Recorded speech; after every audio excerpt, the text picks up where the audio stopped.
for all the talk about smart cars and next-generation transportation systems, there remains one major problem: money. We're talking about billions, if not trillions of dollars to deploy any one of these new systems. So it's interesting to see that there is a whole thread of research going on in more affordable programs that make traffic congestion more efficient. We're here in East Harlem, right here on St. Nicholas Avenue in East 141st Street, and we're going to take a look at a research project at City College that makes city traffic better, easier, and more fuel efficient.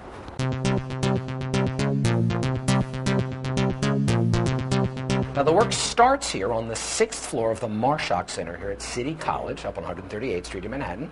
It's the Universal Transportation Model Simulation Center, and what they do is they use basic off-the-shelf computers and research equipment to study traffic patterns here in East Harlem and look for traffic efficiency, improved air quality, and greater fuel economy.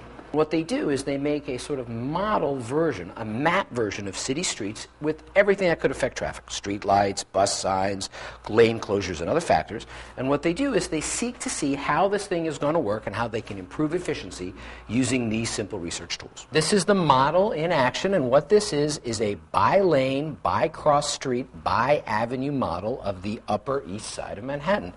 Here's 97th Street. This is the Bronx over here. All you baseball fans, Yankee Stadium is over here. And what this does is it estimates the level of traffic congestion based on inputs on the model. Green A is good traffic. Black F is bad traffic. It's at a standstill. What the model does is it makes estimates and it then runs it in 6-second intervals. So the bits of black, that's when traffic comes to a stop. The bits of green, that's when traffic is flowing. Now, obviously, traffic changes when what? When the lights change color, when there's a red light. And what this is able to do is predict the level of traffic for a given time of day. This is about 1 o'clock in the afternoon. So far, so good. Now we're going to do an actual piece of traffic research using the model. I'm sitting here with Kyriakos Mouskos. He's the Associate Director of the Center. And what we're going to do is we're going to ask the question, if we close a lane here on First Avenue, is it going to affect traffic on Madison Avenue at the height of rush hour? So let's zoom in here on First Avenue. This is our little lane closure mark. And what you're going to see here, these are our 4 lanes. And in a second or so, you're going to see this little lane. See, we've closed a lane on First Avenue. And guess what? Not only is traffic not affected on First Avenue, it's not affected on Madison Avenue either. Yes, you can close lanes at the height of rush hour and not bring traffic to its knees. And this was the type of research that gave city planners the confidence to close areas in Times Square and across Broadway, which is one of the most exciting things to happen in Manhattan in probably 20 years. Here is a study in Alabama where they asked, okay, if I'm going to reverse the lanes here for these major highways, in other words, have both right and left lanes flow in one direction to evacuate the city, how much time would I save depending on the level of the hurricane? So for a low-intensity hurricane, Category 1 and 2, there's no effect. There's no reason to do it.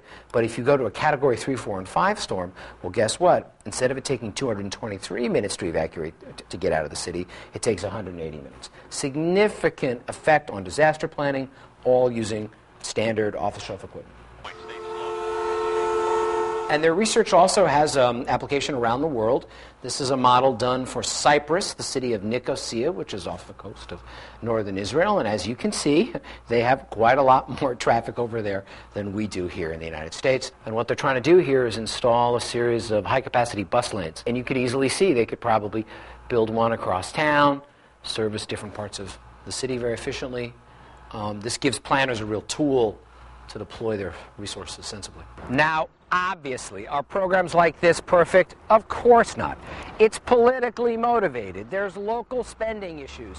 Who knows where a lot of these dollars go? And then there's the bottom line of who gets to use these research and how much more efficient will traffic actually get from projects like these.